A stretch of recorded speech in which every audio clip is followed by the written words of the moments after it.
Chers amis, chers compatriotes, amis Gilets jaunes, amis Facebook, bonjour.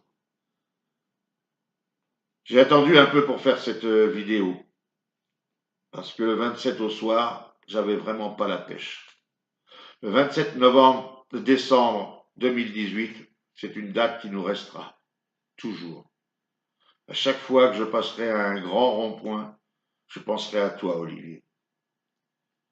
Olivier est décédé, bêtement.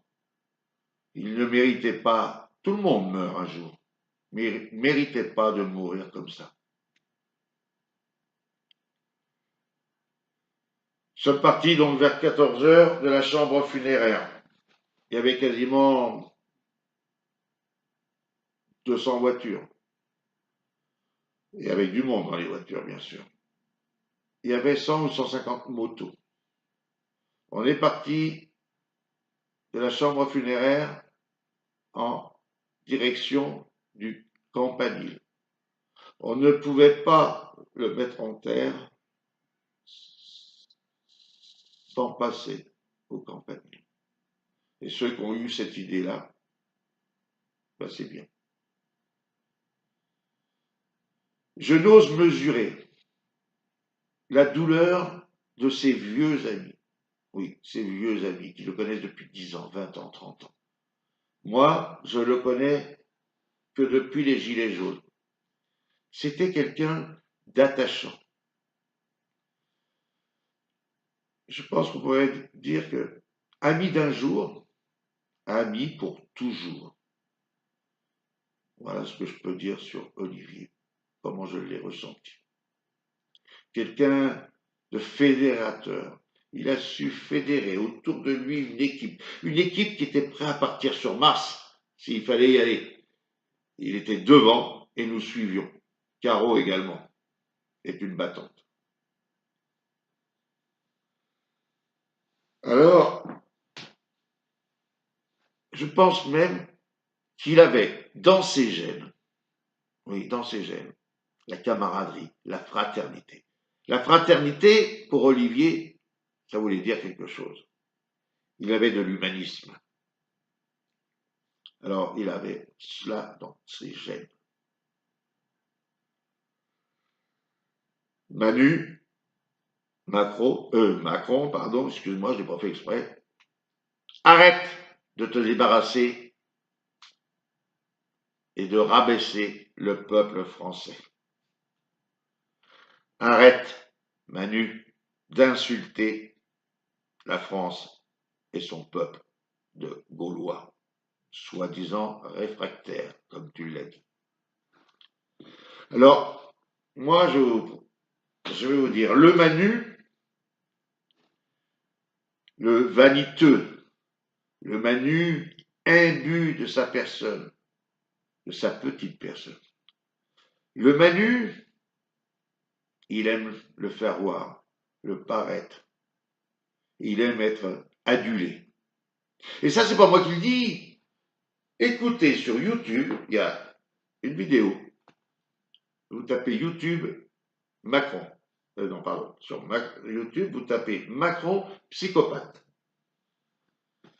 Eh bien, c'est un psychiatre de renommée internationale, italien, qui a décortiqué pendant plus de 50 minutes le Macron. Ouais. Alors, Manu, tu as réussi une chose, nous rassembler, nous unifier. Nous, les Gaulois, tous derrière le drapeau bleu, blanc, rouge. Car le drapeau bleu, blanc, rouge n'appartient pas du tout aux politiques, aux partis. Il appartient au peuple de France. Manu, nous sommes tous unis contre ta république. Depuis plus de 15 ans, on ne vote pas pour élire un président de la République. On ne vote pas pour élire. On vote pour éliminer. Premier tour, on élimine, et le deuxième tour, on élimine. Alors, mon cher Manu, petit président, t'as rien vu venir. T'as rien senti. T'as rien compris.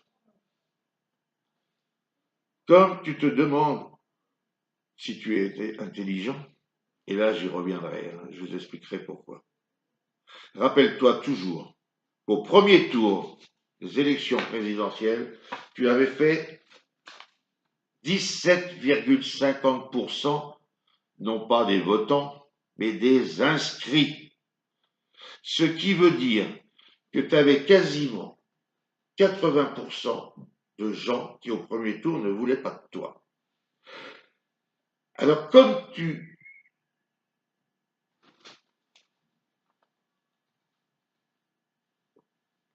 Excusez-moi. Alors comme tu... J'ai perdu le fil, hein, désolé. Oui, 80% de gens qui ne voulaient pas de ta politique de merde. Tu nous as jamais respectés. Tu as toujours dégueulé, vomi sur le peuple. Alors, mon cher Macron,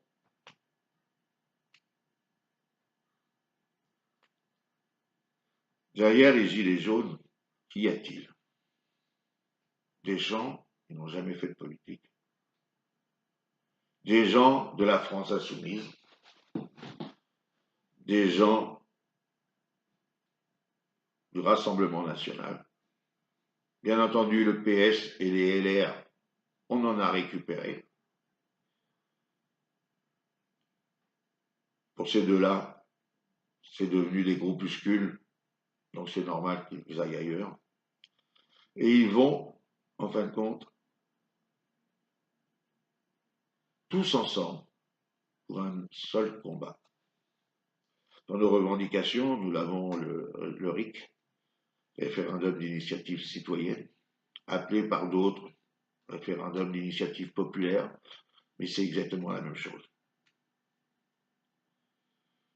Pour l'instant, ça n'a pas été retenu dans les propositions. On parle d'économie.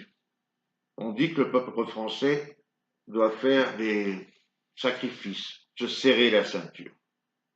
Mais alors, petit Manu, explique-moi comment ça se fait. Nous avons Hollande, Sarko, Chirac, Giscard, des gens, pour trois au moins, ont été mis à la retraite par le peuple français. Quand on voit la retraite chapeau, comme on dit dans les grandes entreprises, ben nous, pour nos élus, par rapport au travail qu'ils ont fourni, etc., ils ont une retraite chapeau. Et en plus de cette retraite, ils ont droit à 2 gardes du corps, 24 heures sur 24. Donc faites les 3-8, ça fait 6. Combien ça coûte? Et ils ont le droit à des bureaux sur Paris, payés par les taxes et vos impôts. Ils ont droit à un véhicule de fonction de retraité, avec chauffeur. Ils ont le droit à un secrétariat. Et même les timbres, ils ne les payent pas quand ils envoient du courrier. Alors c'est pour vous dire combien ça nous coûte, c'est énorme. Je n'ai pas le chiffre exact, il y a quelqu'un qui l'a fait sur le net, qui l'a fait mieux que ce que je peux faire aujourd'hui. Mais j'ai une deuxième question. Là, je m'adresse aux sénateurs et aux députés. À l'heure où on nous demande de faire des efforts, eh ben moi je dis chiche. On est français, les élus sont des Français. Participez à cet effort et laissez 30%, je dis bien 30% de vos salaires pour des œuvres caritatives. Je dis bien pour des œuvres caritatives, qu'on sache où va l'argent. Mais ça, vous ne le ferez pas, parce que vous êtes élu pour la gamelle, et rien d'autre. La gamelle est bonne. Il n'y a qu'à voir ces députés En Marche qui se croyaient intouchables. Ils y ont été aussi pour la gamelle. Macron a été, à cette élection présidentielle, une usine à recyclage, donc à recycler les politiques et recycler ces politiciens mafieux, corrompus jusqu'à l'os. Alors, il va falloir que ça change, Macron. Oui, il va falloir que ça change. La seule chose qui est positive dans cette Europe, c'est que je pense personnellement, et à titre personnel donc, que l'Europe a permis peut-être qu'il n'y ait pas de guerre. On était habitué tous les 20 ou 30 ans d'avoir une guerre en Europe. Donc c'est la seule chose. Pour le reste, je dis bien pour le reste, Macron en tête, et encore pire avec Macron, vous avez tous vendu la France à l'Europe, à une Europe supranationale, à l'ONU, encore récemment avec le traité de Marrakech sur l'immigration. Vous avez vendu et trahi la France. Je dis bien trahi la France. Il faudra qu'un jour vous rendiez des comptes devant le peuple. Vous avez tellement vendu la France que vous avez supprimé nos frontières. Et ça, je crois que c'est une des plus grosses erreurs. On pouvait continuer dans l'Europe sans dissoudre nos frontières, sans dissoudre la PAF, la police de l'air et des frontières. Depuis Sarkozy, et surtout depuis que Sarkozy, Hollande a continué, Macron tente de faire la même chose. Vous avez sacrifié le service public. Dans de nombreux villages, nombreuses villes, des bureaux de poste ferment. Vous avez sacrifié les policiers. Aujourd'hui, ils n'y arrivent plus. Pourquoi? Parce qu'il manque de personnel. Il y a un nombre, paraît-il, incalculable de jours de repos que l'État français leur doit. Donc vous avez sacrifié la police. Vous avez sacrifié également la gendarmerie. Alors Manu, oui mon petit Manu, si des fois t'as pas compris, alors réveille-toi et vite, je dis bien vite. Tu n'es plus à la banque Rothschild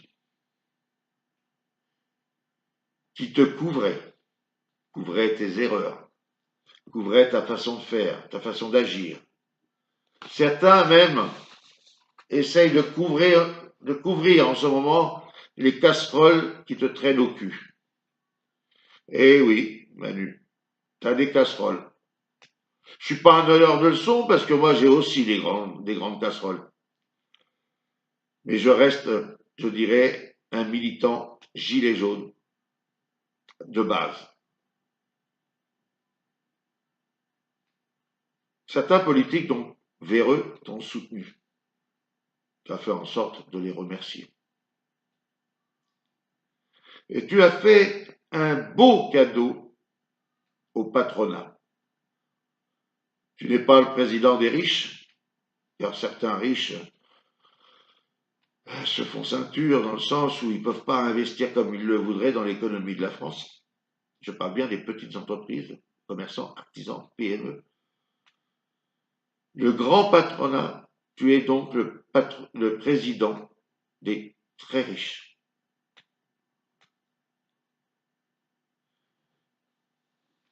Macron, une chose m'a fait plaisir et m'a touché droit au cœur. j'ai vu des gens pleurer. Nous sommes allés, si je ne me trompe pas, mercredi, à Agen, sur le lieu de l'accident d'Olivier. Nous sommes venus nous recueillir. Il y avait 200, 250 personnes, à peu près, parce que ça a été fait au pied levé. Et donc déjà, c'est pas mal. Et là, on a tous chanté la Marseillaise. Oui, la Marseillaise. L'hymne national de la France. J'ai vu des poings levés. J'ai vu des drapeaux bleu, blanc, rouge. Alors oui, aujourd'hui, tu rassembles vraiment tous les Français derrière toi.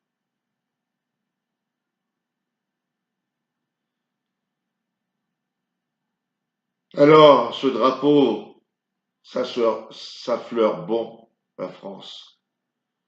Les gilets jaunes sont motivés.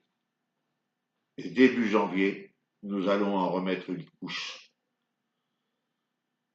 Nous, sur Villeneuve, c'est déjà prévu. Et je suis sûr que dans d'autres endroits en France, ils feront pareil.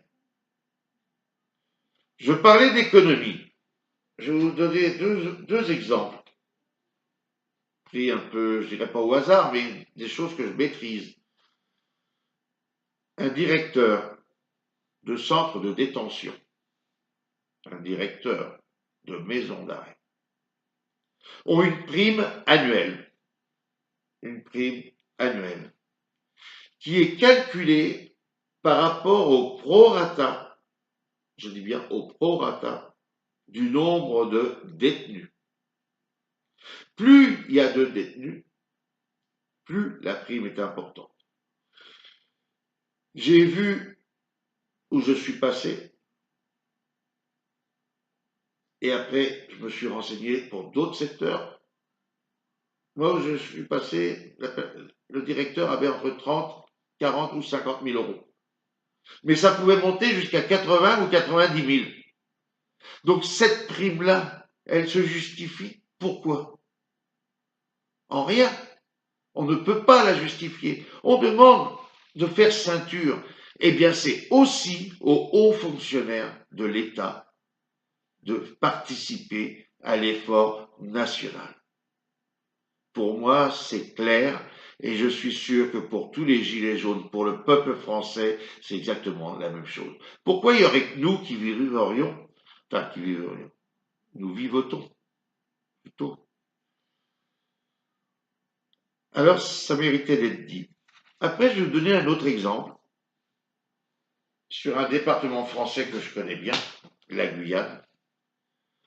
Je la connais bien puisque j'ai été plusieurs fois en radio sur RFO Guyane en débat avec Madame Taubira.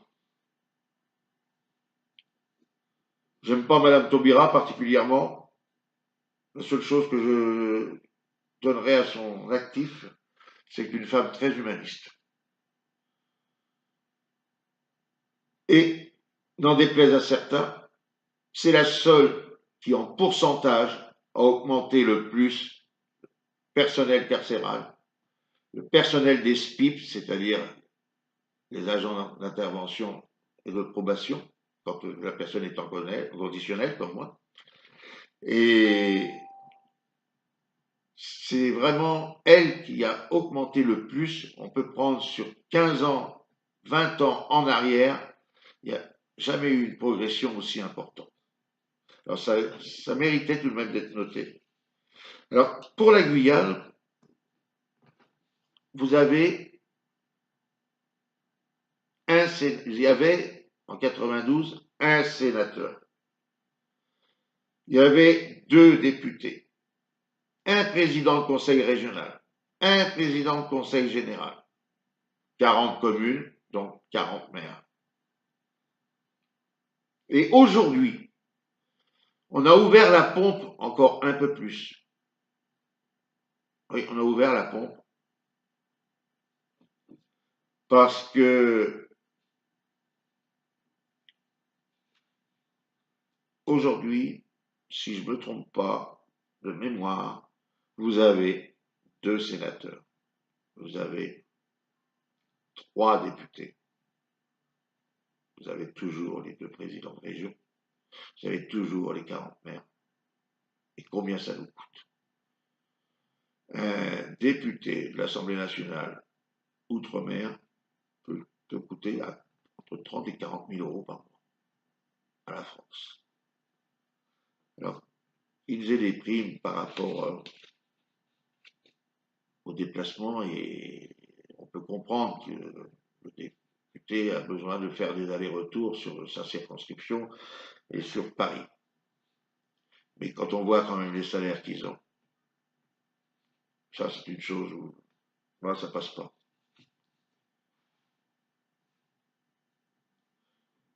Il y a un point aussi que je voudrais, puisque je parlais de l'immigration tout à l'heure, alors pour que ce soit clair, aux gilets jaunes, ce n'est pas une couleur de peau, ce n'est pas une religion.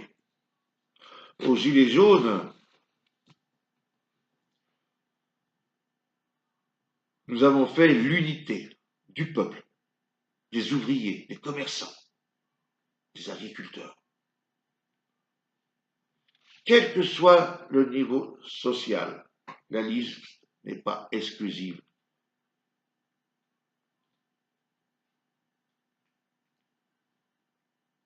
Donc c'est ça les gilets jaunes aujourd'hui.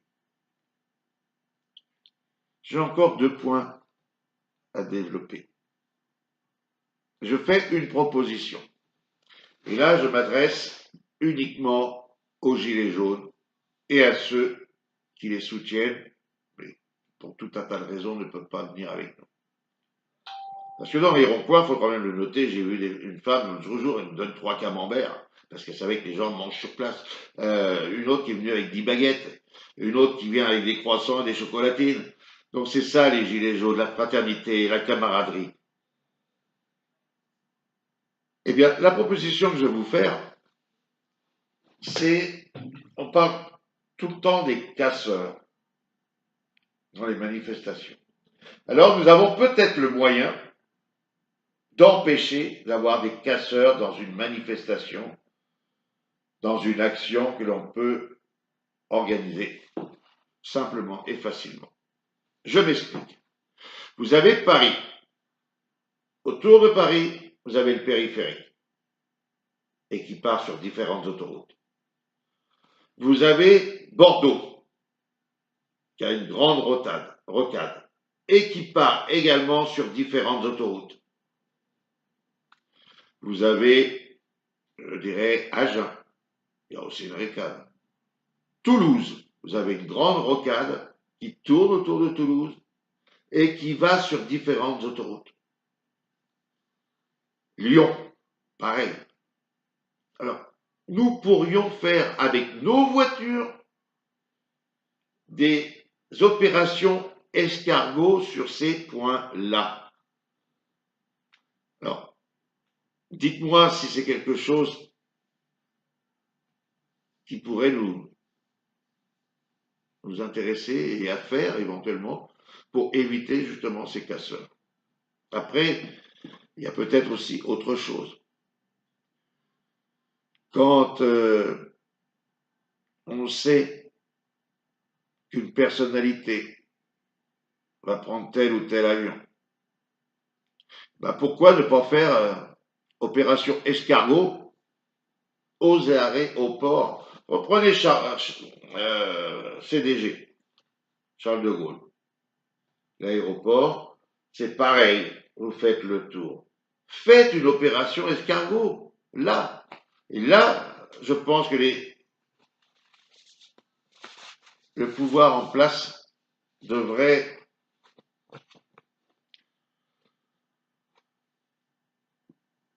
alors Macron, certains politiques sont donc soutenus. Et et certains dans le patronat, tu leur as fait des bons cadeaux.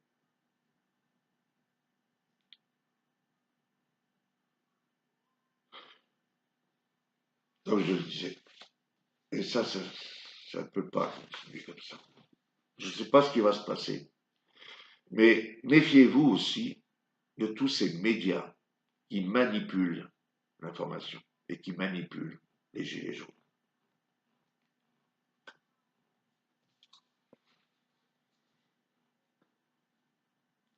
Je voudrais vous poser à tous une question. Il y a des gilets jaunes qui se disent responsables des gilets jaunes. Donc des gilets jaunes, pour moi, autoproclamés. Allez faire des recherches sur Internet. C'est pas triste. Maxime Nicole, Éric Drouet, Xavier Genoux, Christophe Chalençon, décrit par des commerçants et des artisans comme un escroc. Je suis pas un honneur de leçon, je suis mal placé, mais quand tu es un escroc, tu n'as plus à faire de politique, tu n'as plus, disons, à te lancer, à avoir des responsabilités. C'est clair. Et Jacqueline Moreau, décrit sur la toile comme une taupe. Alors, cette dame jouit d'une soudaine notoriété médiatique sur le net et principalement sur les télévisions et les radios. Alors, qui est cette dame? On peut trouver et savoir qu'elle est hypnothérapeute. Elle est aussi médium. Ça va peut-être lui servir. Elle serait aussi chanteuse dans des cabarets. Ça ne me dérange pas, mais c'est une activité complémentaire qui se rajoute à celle des gilets jaunes. Elle serait également compositeur. C'est son droit. Mais l'amoureux, je sais plus. Non, c'est l'amoureux, pardon, c'est pas l'amoureux. Il n'y a peut-être pas de grosse différence, mais bon. Elle a composé, elle a osé composer un nouvel hymne national. Le titre de cet hymne national, Belle France. Parce qu'elle pense que la Marseillaise est trop belliqueuse. Que la Marseillaise n'est pas assez optimiste.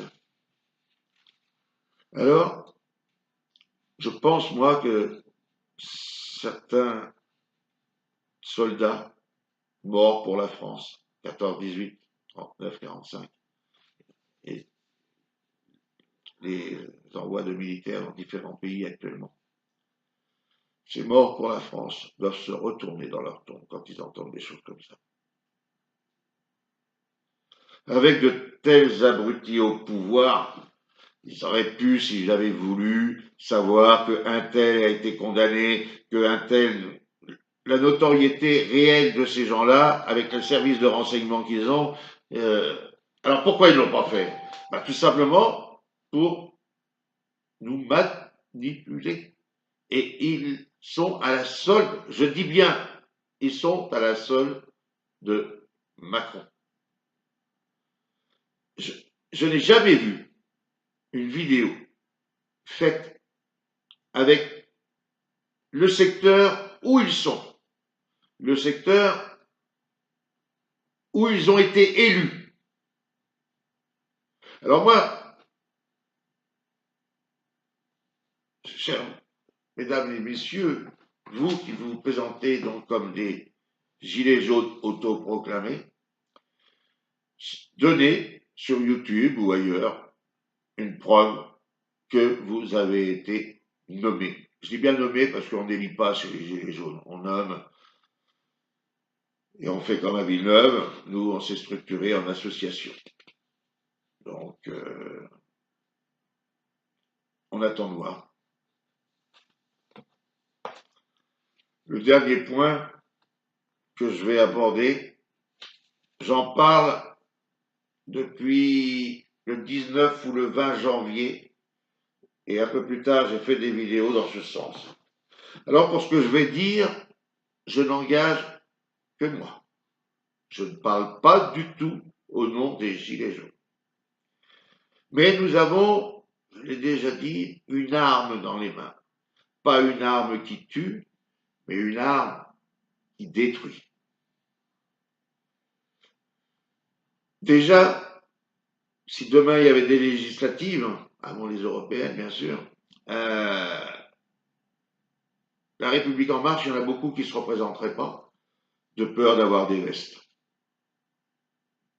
Alors, mettez-vous à la place du petit Macron si demain il y avait une liste gilets jaunes aux élections européennes.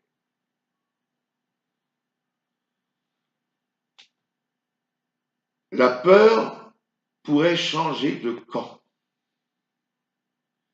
Et réfléchissez, que dirait également le Parti socialiste, qui est moribond, les républicains, Wauquiez, qui vaut guère mieux, et qui est en pleine décrépitude.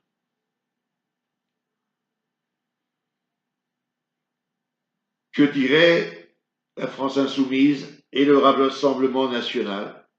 Parce qu'aujourd'hui, on donne Marine Le Pen assez forte en score, mais c'est sans compter la dynamique des Gilets jaunes qui se fait de jour en jour. Alors oui, nous avons, pour moi,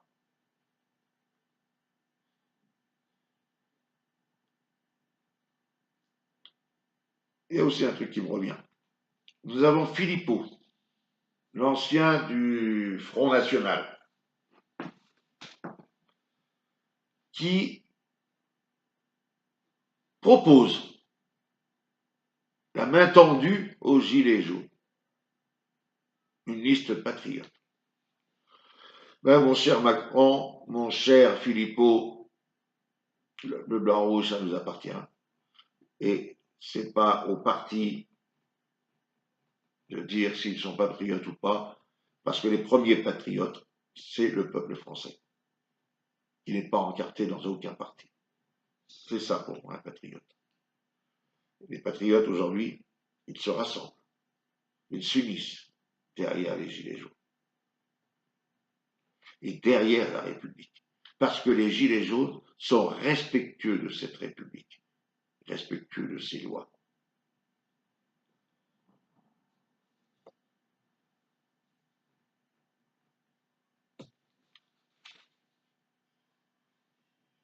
Alors, conclusion, je m'adresserai aux mesdames, messieurs les marcheurs. Je crois que vous allez vraiment user les semelles de vos chaussures. Oui, vraiment.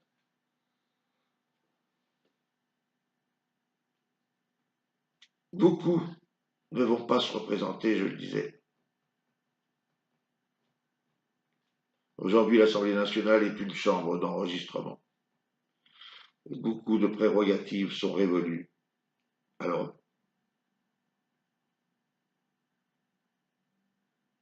tu avais promis, petit Manu, une promesse qui me revient à l'esprit. Tu avais demandé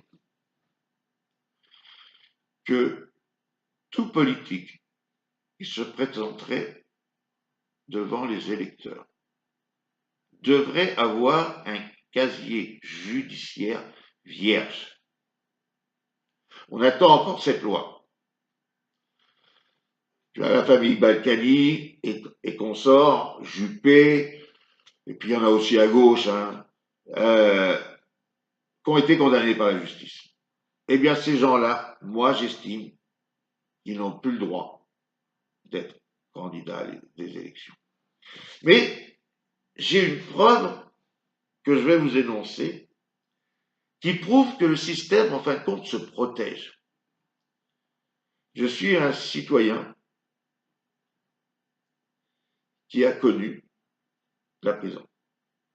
j'ai un casier judiciaire relativement chargé. J'en parle, mais j'en suis pas spécialement fier. J'ai pris conscience des choses que j'ai pu faire. Mais la loi aujourd'hui me permet d'être candidat à des élections. Il n'y a pas une erreur quelque part. C'est pour moi la preuve qu'il se protège. Je ne vois pas autre chose. Alors, mes amis, réfléchissez bien à cette proposition que je vous ai faite. Blocage des rocades, des périphériques sur les grandes villes. Blocage éventuellement, pourquoi pas, des aéroports. Vous pouvez laisser des commentaires, partager cette vidéo si vous le souhaitez. Et faites comme moi. Faites des vidéos. Inondez YouTube de vidéos. Et sur YouTube, vous pouvez partager sur tous vos autres sites. Donc, profitez de cela. Je vais vous remercier pour avoir eu la patience de m'écouter, de moins de ceux qui auront été jusqu'au bout. Alors, un grand merci. On se donne tous rendez-vous début janvier, pour ceux qui se sont un peu démobilisés. Début janvier, tout repart. On ne lâchera rien. On le doit à monsieur. Je dis bien monsieur, hein, Manu. C'est monsieur Dorel. Oui, c'était un monsieur. Rien à voir avec toi. Et ce combat, nous irons jusqu'au bout, pour nous, Villeneuvois, en respect à sa mémoire. Oui, c'est en respect. Le mot respect pour les Gilets jaunes, on sait ce que ça veut dire. Voilà, je vous souhaite à tous une bonne soirée ou une bonne journée, selon l'heure où vous écoutez ma vidéo. Au revoir.